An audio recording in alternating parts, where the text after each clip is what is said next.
When you have Pickford, lovely little T-Rex arms, John Stones, Kyle Walker, Jomez Maldini, Konsa, Golden Boy Foden, Golden Boy Bellingham, Jack Grealish. Oh, wait a minute, he didn't make the squad. Sorry, Grealish. The style and profile of Trent Alexander Arnold, who will be player of the tournament, by the way, representing. Eze, Cole Palmer, Bukayo Saka, Declan Rice, and led by world-class striker and big head Harry Kane. You know that this England team is going to go far. Anyone with half a brain should be able to navigate this array of attacking talent to the finals at least. And should be pretty easy pickings to get out of the group stage. If only the manager Gareth Southgate wasn't so, how'd you say, BuHi BuHi. Kurobuto black pig, delicious, Kagoshima speciality. Gotta try it sometime. But with that in mind, the media coverage has been really disappointing. All I hear from pundits is, yes, you got to go with him. He's got the X factor. He's unplayable. We've got to play with this combination. Palmer deserves a chance. I mean, we've even got the quality of Adam Wharton to draw from the bench. So isn't it disappointing how all the major pundits in the media can only go as far as say, Foden's got to play, wonder kid. But what does he do? Bellingham, he's got to play. Plays for Real Madrid Champions League finals. But how do we unlock Bellingham? Harry Kane scores a goal all day. But where's the sources of delivery? How are we going to unlock Harry Kane, get him into prominent positions? It seems to be an acute lack of accurate descriptions in terms of how we unlock our best players. Trent Alexander Arnold, Phil Foden, Bukayo Saka, Harry Kane. How do we actually make the most of these players? There's no tactical analysis, there's substance in abundance. And that's where this channel comes in, a channel with substance in abundance, and we'll get into it right now. And final message, go on Gazza, Gareth Southgate, lead us to glory, England! And remember Gaz, don't be BuHi BuHi. I whipped up the tactics board here to go through the successful tactics that Gareth Southgate and England should employ to win Euro 2024 against all comers, against France, against the Netherlands, against Germany, against Portugal. I'm going to show you in depth what England need to do, the positions we need to get to, the game-winning scenarios. But just before we do, I've passed my 10-year anniversary with the missus. She bought me this Burberry hat. It cost something like 200, 300 quid. Crikey, my goodness. But at least I am chavtastic, and you know what this calls for? See you at the crossroads. Yeah, something like that. Okay, here we go. So we know that Pickford is undisputed #1.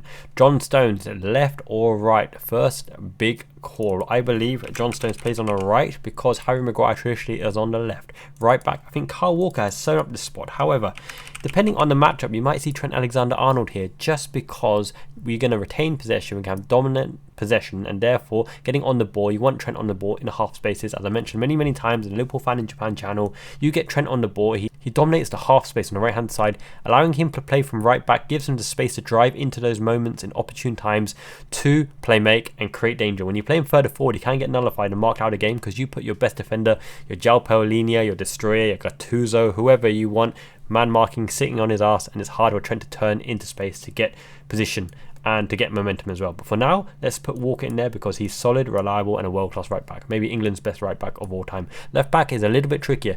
Trickier. I don't know. Trippier hasn't been in the best form towards the end of the season. He's almost burnt out. He's aging. He's old as well, and he's predictable, and he's right-footed. However, saying that, Gareth Southgate will probably pick him for his defensive his experience, his comfort in England's setup. I still believe Gomez should play here. I'm going to insert Gomez here for now, and I'll give you the reasoning behind it, although Gareth Southgate will probably pick Trippier. You put Gomez here, and let's put Konsa here because it looks like Ezri Konsa is going to start. He's competent, he's defensively solid, but the problem with this back line is they're not aerially dominant. Now, Gomez is better than Trippier in the air. Walker's alright. He can be beat at the back post. He switches off sometimes. That's a big weakness in Walker. You can catch him sleeping at times. However, he seems to have nullified that out of his game under Pep Guardiola's guidance. So this back line is pretty versatile. They can transition into many different phases, and it's really key that John Stones is allowed a prominent role to go forward because he does some of his best work in this kind of position, in the 6 and in the half spaces either side as well. But we'll get into the transitions. Now, we know for sure Rice starts, but who partners Rice? It seems as though in the media they're going with Trent Alexander Arnold. Now, this is an interesting one. So the issue that you have with Trent further forward, as I mentioned, is you sit a player on him. You sit your best man-marking defender, Milinkovic-Savic, someone like that. You put your defensive pressure player, could be a Dirk Kuyt of old from the Dutch team, from Holland. You put anyone who's really good at pressing, your Michael Essien, your Makaleli, your N'Golo Kante. You sit him on Trent and you'll find it very hard to shackle him off. He hasn't got the acceleration of a Gerrard or the skills and techniques of a De Bruyne, who used to start as a winger, to get into spaces to deliver the ball. However, Trent against a lesser team can find the spaces, and it's very important that the players work around Trent to give him the opportunity in space. Usually you'd see an overlapping fullback which allows Trent to underlap here. Now this could be a ploy, the first ploy, putting Walker into this half space here allows Trent to get the ball because opposition have to track Walker. Walker can bomb up and down, but he's not the most useful on the ball. He has a good drilled ball across, but defensively, that's where he's more responsible. But however, this will give Trent that space, that cube, that square, to operate the ball here, to absolutely shift the ball out wide there, to break the lines into attacking midfield spot, who goes into the Mazzala position, or to play the ball around the outside for Mo Salah to pick up as well. If Walker's high up and Trent transitions to this position, obviously Harry Kane running in near post flick on, it's a goal all day, that kind of thing. Trent, no matter where you play, when you're whipping the ball, we're guaranteed to score. Okay, so this is how you kind of unlock Trent Alexander Arnold in this position, but I digress a little bit. Let's go back one stage. So now the key element to this type of game is because Joe Gomez can transition into the base of the midfield, right, which allow Rice to push up, Trent here, Konsa, edge guarding towards the flanks. Walker is obviously very prominent on the flanks, nothing's getting past there, and Konsa is really good as a marginal wide defender as well, and Stones can hold the fort as well, guarded by two able centre backs, because Gomez is actually pretty good in the sixth position at quick short pass transitions, and he's comfortable with the ball at the feet. Jurgen Klopp actually played him towards the latter part of the season ahead of Andy Robertson, ahead of Kostas Tsimikas, for his ability to transition into that sixth position, deep lying position, safe pair of legs, which allows you to bop, and off you go on the transition, playing your way out.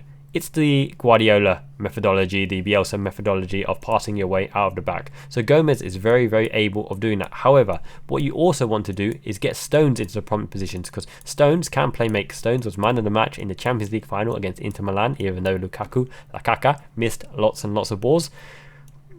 And we're hoping he does the same as well for the Euros, because Belgium could still be a threat. But allowing Stones to transition into that position allows you two absolutely dominant ball players, right?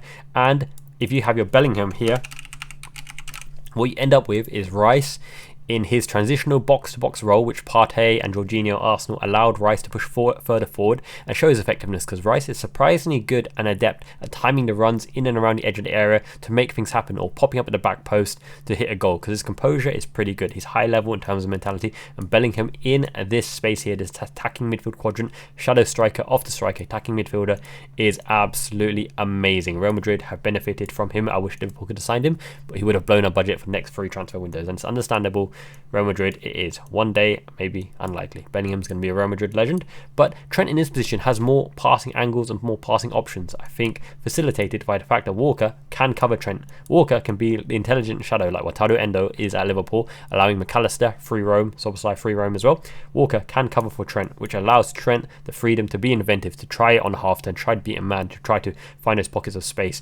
But if anyone marks Trent, then Stones can transition into a dangerous area, you push up and you compress the pitch as well. This is where Gomez's recovery pace, Walker's recovery pace is quite important, and allowing Stones that remit to roam in and around this area, because he can play make from these positions, and he's very good and comfortable at receiving the ball and playing the ball, receiving the ball and playing the ball.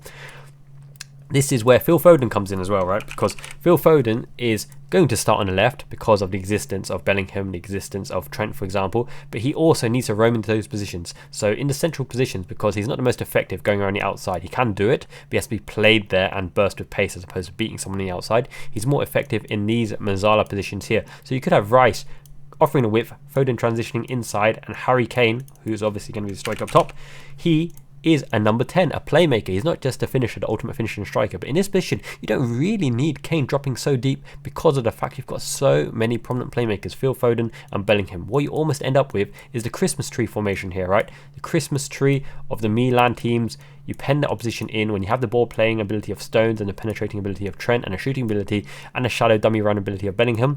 You almost have this formation here, because Foden in around the area, his long shots are devastating. Bellingham, his shots are devastating, and what you also have is Kane's hold-up play, allowing Bellingham to overlap him, or as a dummy runner, Kane going through the ball, Bellingham being the most prominent player in position, and Foden playmaking in behind him as well. You have Kane and Bellingham as a tandem, SAS. Basically, Bellingham is the shadow striker of your dreams because I think he is going to be that ultimate attacking threat. Remember Dele Alli in his prime? That's what Bellingham can kind of do, but to a high extent with a higher ceiling. I wish Dele Alli good things. He's been through a troubled life, so all the best to our boy Dele. Okay, so let's reset for a little bit. Foden on the left, Bellingham behind Kane, Gomez, Konsa, Stones, Walker, Trent, right winger, Bukayo Saka, right? Eberechi Eze, I think, has a big part to play. He could be the breakout star of the tournament because he is fearless, he's charismatic, his dribbling ability is amazing, his technical prowess is off the charts as well, and he's doing amazing things for Crystal Palace. I really, really like this Crystal Palace team, right? With Olise, with Wharton, with Eze, and Mateta up front. Very dynamic, very exciting. Eze could be a kind of JJ or Kocha. Unpredictability comes up with moments of magic, but then again, you want your consistent top tier players who have won it all. Kane, Foden, Saka and Bellingham. If Saka is fit, probably start. Bellingham may get a rest in the first match or two to allow him to really be effective off the bench in latter stages, but ultimately I think this is the team that you go for. Kobe Mainoo, outstanding season at Man United. No hate for Man United. We need all the players we can for England, and Kobe Mainoo is a great midfielder in the making, and Adam Wharton can destroy to give players the freedom to go as well, allow Rice the freedom to go, but I think ultimately you have Rice and Walker protecting the roaming ability of Trent Alexander Arnold and Stones, and sometimes I even expect Stones to go past Trent Alexander Arnold, just because in this half space here, the kind of Beckham role, right, this kind of Beckham arc here, when you have Trent anywhere in these positions, he is a threat. He can pinpoint the ball anywhere to refocus the point of attack. So the first phase involves Trent here getting the ball to Trent, an area of space that he can burst into, and hitting a Foden who can cut inside, hitting a Kane in and behind, even hitting Saka in the half space where Mo Salah hits. If he can penetrate the ball into Saka here, Saka's an absolute danger. Kane can roam on the back post, or he can bring out the defenders to allow Saka the space to come inside and shoot across. Similarly, Foden can do the same thing with a Bellingham overlap. And what I think you're going to find is very much a lopsided England attack, the same way that Liverpool build up the attack and overload on the right hand side. When the ball is on the right hand side, the danger is on the left hand side, because where you're going to score, it's going to be a Bellingham, a Kane, Foden for any spillage, and Saka in here as well, or Saka overlapping, because the delivery from Trent is on a completely different level. It's something that teams really can't defend against if we can find Trent into that space. And it's going to be up to Walker to back him up. Bukayo Saka, Harry Kane's intelligent movement with Bellingham off Kane to allow Trent the channels to really, really dictate the play. Now Liverpool tried to get Trent into this space as well, because from this position, he's very good at slide, rule ball through to Kane, who might pull it back onto an on-rushing Bellingham. I expect a goal in this fashion as well. Or alternatively, a shot across goal like that picked up half volley scored against Man City, or even in that channel where he scored inside net for England as well, right? So Trent is a very prominent player, and you want to get him the ball as much as possible, but he is the long ball playmaking dictator on the right hand side. Stones, I believe, is actually the facilitator to get us into good positions, to get Foden into good positions, to get Bellingham into good positions. And the physicality and the late run of Bellingham is not to be underestimated, because Harry Kane will cause absolute havoc up front, as he always does. His finishing ability off both feet is world class. His heading ability, his anticipation is absolutely amazing. And when you have such a threat as Harry Kane, Bellingham will have the freedom of the park to do what he does best, arrive late into the box and a Lampard, and finish the shots.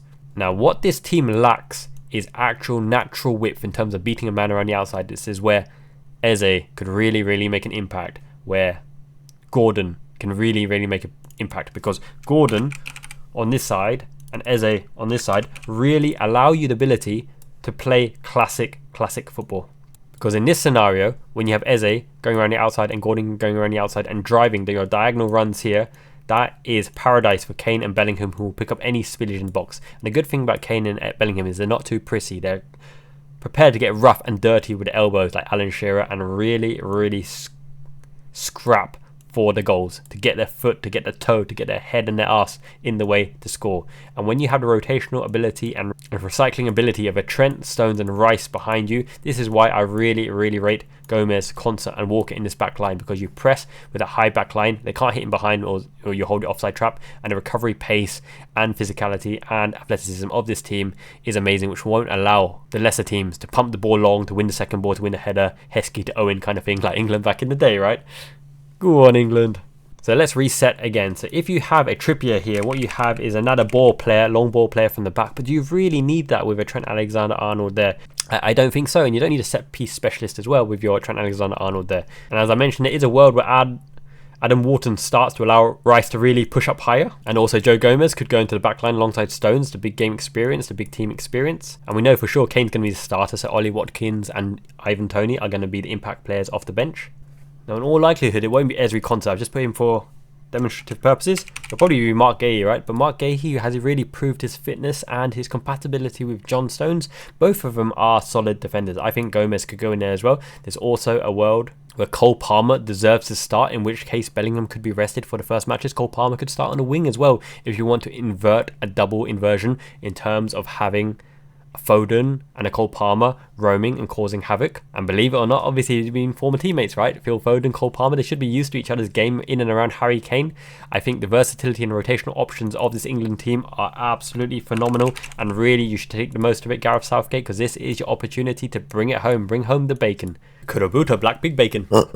And I think for his industry and his endeavour and his willingness to run and really provide the coverage for the players as well, Conor Gallagher, I think will also be prominent in this tournament. Now, where does he play? Conor Gallagher could play in place of Trent Alexander Arnold, in which case you have a more industrious midfield, which allows Rice to push up. You're really going to push Bellingham in amongst Kane. And with this kind of setup, I would expect you to go with Shaw and Trent to offer the whips down the channels, because this is a very narrow formation. You have Cole Palmer and Phil Foden in there, Rice and Gallagher and Shaw and Trent on this line here. So what you're going to end up with is this kind of formation here, because you work the channels with your partner. Shaw is expected to bomb down, Trent is expected to bomb down, which means Palmer inverts in here, Foden inverts in here. Your option will be Kane out wide to be the receiver, and then you have your late runner again, Bellingham, into the box. You overload one particular side. Gallagher and Rice will fill in the pockets, fill in the gaps, and cover appropriately as per where the fullbacks roam. You defend high line again, and once again, the rotational options and recycling ability of a Foden, a Palmer, and the Stones behind him, probably more like this, is phenomenal, because Kane is a very willing runner, and Kane's delivery from wide is actually very impressive. If you look at Cody Gakpo coming inside, Shaw will overlap around the outside. Kane's delivery to the back post is actually a treat. Now, where's your headed threat? It's Bellingham, really, isn't it? Bellingham is the most attacking player in the absence of Kane, unless you bring your double strikers, your Ivan Toney, your Ollie Watkins as well. But in all likelihood, I think they'll play the short ball through to Shaw, look for a pullback into the Bellingham, into the Foden, into the Palmer. And when you look towards the latter stages of Euros, it's important to have as many penalty takers as you can. Cole Palmer, ice cold, stone cold Steve Austin. Bold, like Arne Slot. Harry Kane, your penalty taker. Ivan Toney, you take him because he's a penalty taker. Trent Alexander Arnold, penalty taker. Declan Rice, John Stones, Kieran Trippier, Jordan Pickford, even Watkins, and Jared Bowen. You'd expect them all to score, right? So we're pretty stacked in terms of substituting the penalty takers if it gets to that stage. But what do England need to do defensively? So if we reset again. So this, in all likelihood, will be the preferred starting 11 of Gareth Southgate, and as someone comes to form, someone comes to prominence. Eberechi Eze, Cole Palmer, Kobe Mainu, Conor Gallagher, Joe Gomez, Ezri Konsa, they all have a chance of starting, to be honest. But when you're against the oppressive might of some of the European powerhouses, this quadrant here, this Rice, Trent, Stones and Gahey, will be important to stop long shots, opportune pot shots, because Pickford isn't the best long shot stopper, and he does spill the ball somewhat as well. We are not dominant in the air, so we have to be careful in that regard. Trippier has to mark his man. I think Rice has to cover through this side because Walker is more reliable defensively. Walker and Stones together play together for Man City. They got that relationship already, so I think that gives Trent more security and more freedom to do his thing and to pursue those spaces where he can make an impact. I think you're going to find sometimes Trent needs to go in overlap. Saka comes inside as he always does, bending it this way, bending it that way, playing the slip through through ball to Kane as well, but actually you're probably looking for Kane at the back post because Trent in this position can whip it back. Trent on the overlap brings here is even more dangerous because he can bring it back to Bellingham, bring it up to Kane as well.